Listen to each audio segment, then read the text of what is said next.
Eh bien salut à vous les Wonders, j'espère que vous allez bien. Aujourd'hui on se retrouve pour parler de cinéma et pas seulement de Disney. J'espère que ça va vous plaire, c'est parti.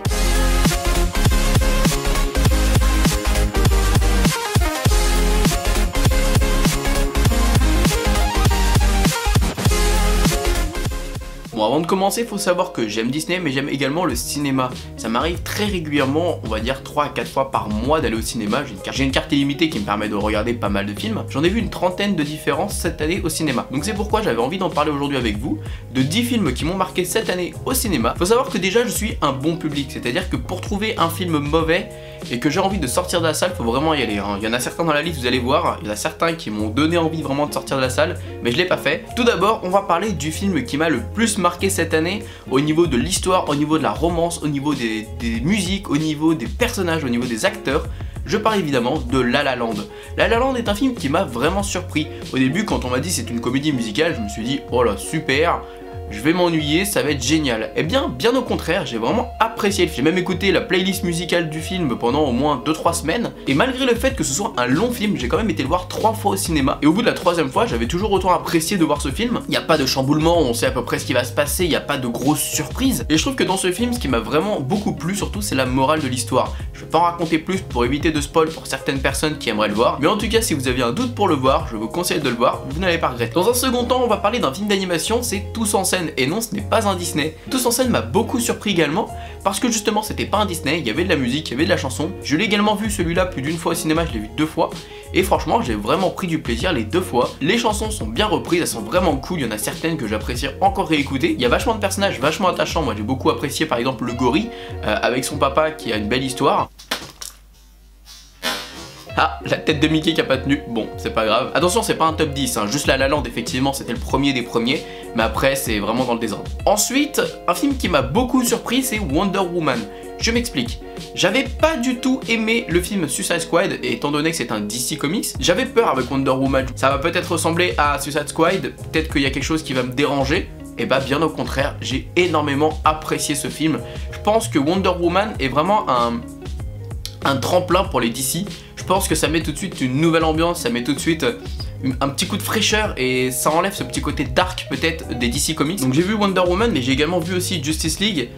Justice League était plutôt bon, j'ai bien aimé Aquaman. J'ai apprécié le film, mais j'avais pas le même plaisir que de voir Wonder Woman.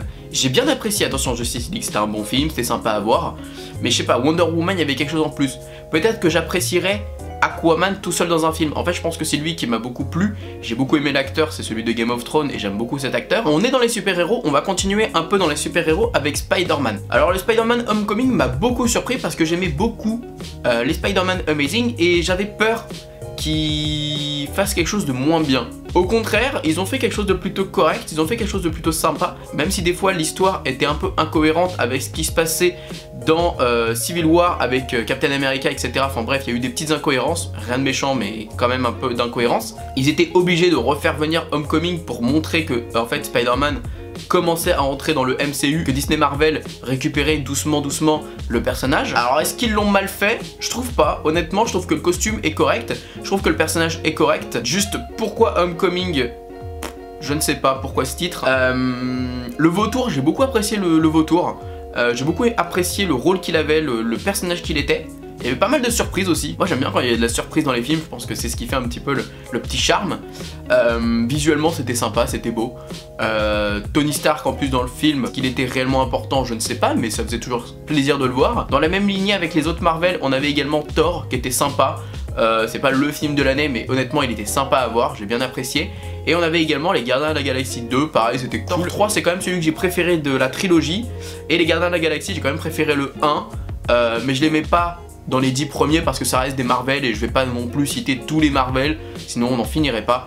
Donc c'est pourquoi je préfère parler quand même de Spider-Man qui m'a vachement surpris. Ensuite au niveau de films live Disney, on a eu La Belle et la Bête. Alors La Belle et la Bête, forcément vous connaissez le film d'animation La Belle et la Bête, et bah le film live ça reprend un peu cette histoire avec quelques changements pour reprendre un peu certaines incohérences ou pour reprendre certains trucs qui auraient chagriné le public. Eh bien j'ai bien apprécié également cette réadaptation. Il y a certaines musiques peut-être qui étaient un peu en trop, je pense qu'au bout d'un moment c'était un peu trop J'avais l'impression de me croire dans Into the Wood, hein, Promenons-nous dans les bois, un film de Disney qui est sorti il y a quelques temps, qui a pas eu un très gros succès, mais j'ai quand même aimé ce film, j'ai quand même été le voir également 2 fois au cinéma. Emma Watson dans le rôle de Belle, très bon choix, vraiment très bon choix. La bête, super bien faite, honnêtement, j'ai beaucoup apprécié l'animation de la bête. Ensuite les personnages, Samovar, etc. J'ai beaucoup apprécié le fait qu'il y ait un peu plus d'histoire sur eux, qu'on apprenne un peu plus à les connaître. Le fou, qu'il ait un peu plus un rôle important auprès de Gaston, j'ai beaucoup aimé ça aussi. Gaston très bon, Gaston vraiment très bon, j'ai beaucoup aimé cet acteur. De toute façon j'ai déjà fait une critique sur le film. Il y a juste quelques trucs qui m'ont chagriné durant le film, c'est que certains éléments vachement importants ont été un peu, je trouve, bâclés. Je trouve que la scène de la bibliothèque par exemple était un peu trop rapide, les effets sont un peu flous. Moi j'ai vraiment eu mal à la tête à ce moment là, franchement j'ai pas apprécié. Et pareil pour la scène du bal qui est normalement la scène la plus magique. Là je trouve que c'était sympa, c'était cool à voir, mais je m'attendais à plus quoi, vraiment je m'attendais à plus. Et dans les autres films Disney, on a eu également Pirates des Caraïbes et La Vengeance de Salazar, qui est d'ailleurs un de mes Pirates des Caraïbes préférés. J'ai beaucoup aimé le rôle de Barbossa, j'ai beaucoup aimé les nouveaux personnages, les nouveaux pirates. J'ai pas beaucoup apprécié qu'on voit pas beaucoup Elizabeth Swann, c'est seulement un avis personnel.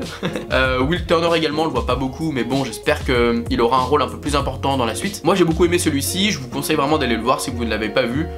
Il est vraiment cool. On va finir avec les Disney en parlant de Coco. Donc Coco qui a été une belle surprise, comme je vous l'ai dit dans ma critique de Coco, je ne m'attendais vraiment pas à quelque chose d'aussi cool. Moi je n'aime pas forcément les traditions mexicaines, l'ambiance, le jour des morts, etc. Moi c'est pas du tout mon délire, j'aime vraiment pas ce genre de choses. C'est vraiment un film qui est super sympa à voir. Si vous ne l'avez pas vu, je vous conseille d'aller le voir. De toute façon j'ai fait une critique il y a pas si longtemps que ça, je vais pas en parler plus, ça sert à rien. Vous connaissez déjà mon avis, sinon allez voir ma critique. Ensuite, en autre film non Disney, alors nous avons Get Out, qui est un film un peu d'épouvante trailer, qui était vraiment sympa. Alors j'ai beaucoup aimé également la morale, c'est un film vachement raciste, hein. C'est un film qui est porté sur le racisme des noirs, il n'y a que des rebondissements et que des surprises. Juste pour vous parler brièvement, en gros c'est une femme et un homme qui commencent à avoir une vraie relation sérieuse. La femme aimerait présenter son homme à sa famille, sauf que sa famille est un peu raciste. Et l'homme est noir. Donc voilà, il y a pas mal de choses qui vont se passer autour de ça. Je vous laisse aller voir vraiment le film si vous souhaitez le voir. Franchement, il est vraiment cool, il est vraiment surprenant. Je regrette de ne pas l'avoir vu plus d'une fois, mais je pense que c'est le genre de film que si on le voit plus d'une fois, on n'est pas vraiment surpris comme la première fois, donc ça sert pas forcément. Ensuite, un autre film qui m'a beaucoup surpris, c'est Split. Alors là, pareil, c'est un film assez spécial. En fait, Split, c'est quoi? C'est un homme qui va enlever 3 filles.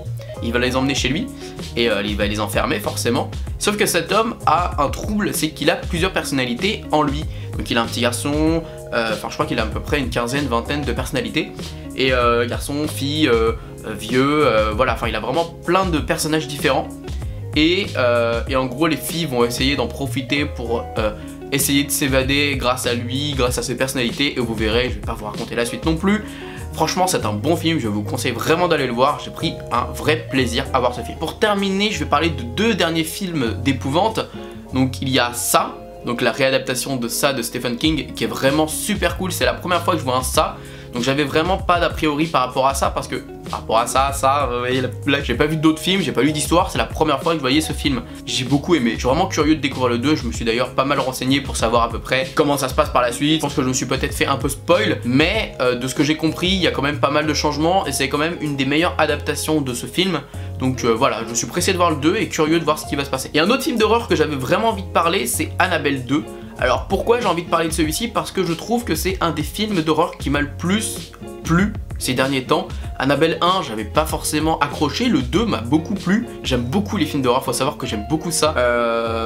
Mais en tout cas, j'ai vraiment pris du plaisir devant Annabelle 2 et c'est pour moi une belle surprise parce que j'avais pas aimé le 1 et le 2 était vraiment cool. Je vais parler de quelques mentions honorables pour pas trop épiloguer là-dessus, mais juste vous faire comprendre que j'ai aimé ces films. Alors on a Cars 3. C'était une belle surprise parce que pour une trilogie, un 3e, il était vraiment cool. On a également Logan qui m'a beaucoup surpris parce qu'on sort tout de suite de l'aspect normalement des X-Men. Là il est beaucoup plus sanglant, franchement j'ai vraiment aimé. On a également Le Manoir. Pourquoi? Parce que c'est un film français fait par des youtubeurs, hein, vous les connaissez maintenant. Et j'ai aimé ce film, j'ai rigolé devant ce film, voilà. J'ai passé un bon moment, je me suis pas ennuyé. Donc c'est pourquoi je le mets dans les mentions honorables. Et nous avons également Baby Driver, j'ai aimé ce film qui était assez spécial également, mais pour le coup j'ai passé un bon moment devant. J'ai également Seven Sisters qui est plutôt sympa, voilà, elle était sympa à voir, un peu long mais sympa, l'histoire était cool, le principe était sympa. J'ai quand même 3 films où je me suis plus ou moins ennuyé devant. je me suis plus ou moins ennuyé devant. Je vais quand même les citer parce qu'il faut quand même citer les mauvais films de cette année que je me suis ennuyé devant. Nous avons Le Roi Arthur. Honnêtement, je me suis ennuyé. Même de toute façon, tout le monde dans la salle s'est vraiment ennuyé. Tout le monde a malheureusement, je vais pas dire hué, mais en sortant du film, tout le monde s'est plaint. Tout le monde a dit que c'était nul. L'histoire, c'était long, c'était trop long, long. Enfin non, c'était trop. C'était trop long. En fait, c'est un film qui était trop long et il se passait pas grand chose. Et également, Atomic Blonde. Alors, je m'attendais à mieux en fait. Je m'attendais à un film de dingue. Et quand j'étais le voir, oh là là, j'étais à ça de sortir de la salle. Mais vraiment, j'étais vraiment à ça de partir et de voir un autre film. Mais bon, je suis quand même resté. Je me suis dit, on va lui donner une chance. Mais je me suis ennuyé. J'ai pas aimé le film. Il y en a peut-être certains d'entre vous qui l'ont apprécié. Mais moi, personnellement, ça n'a pas été trop mon délire. Et en dernier, j'ai noté Jigsaw, le dernier Saw. Malgré le fait que Saw soit une de mes sagas préférées, malheureusement le dernier m'a un peu ennuyé. Voilà, je dois l'avouer. Jeu d'acteur un peu moins bon. Les pièges étaient quand même sympas, l'histoire était cool. Mais c'est vraiment un des films où je me suis le plus ennuyé. Enfin, c'est un des sauts que je me suis le plus ennuyé. Donc c'est pourquoi j'ai vraiment eu envie de le mettre dans malheureusement les flops pour moi de cette année. Il y a quand même 5 films que je n'ai pas vus cette année. Donc c'est pour ça que j'ai pas vraiment pu les mettre dans le classement. Je tiens quand même à vous les citer. C'est 5 films que j'aimerais beaucoup voir. Donc on a Moonlight, je l'ai pas vu et j'aimerais vraiment le voir. Lion, que j'aimerais beaucoup voir également. Happy Birthday, qui est un film d'épouvante que je n'ai pas encore vu, j'aimerais vraiment le voir. Star Wars également, que je n'ai pas encore vu, je dois le voir la semaine prochaine avec mes amis. Et pour terminer, Jumanji, qui sort la semaine prochaine si je me trompe pas, que je suis vraiment très curieux d'aller voir. Un film version jeu vidéo plutôt que jeu de plateau, pourquoi pas, à voir ce que ça peut donner. Bref, n'hésitez pas à me dire vous quel film de cette année vous avez le plus apprécié. Moi, comme vous l'avez compris, c'est La La Land que j'ai été voir quand même 3 fois au cinéma, c'est pas rien. J'en ai également apprécié d'autres. J'ai également apprécié Tous en scène, Coco, Wonder Woman. Vraiment cette année c'était une bonne année au niveau du film. Et 2018 on sait très bien que ça va être une année incroyable au niveau du cinéma, surtout pour Disney. Bref, moi je vous fais plein de bisous et comme d'habitude, n'oubliez pas que tout le monde a le droit de rêver. Alors pourquoi pas vous?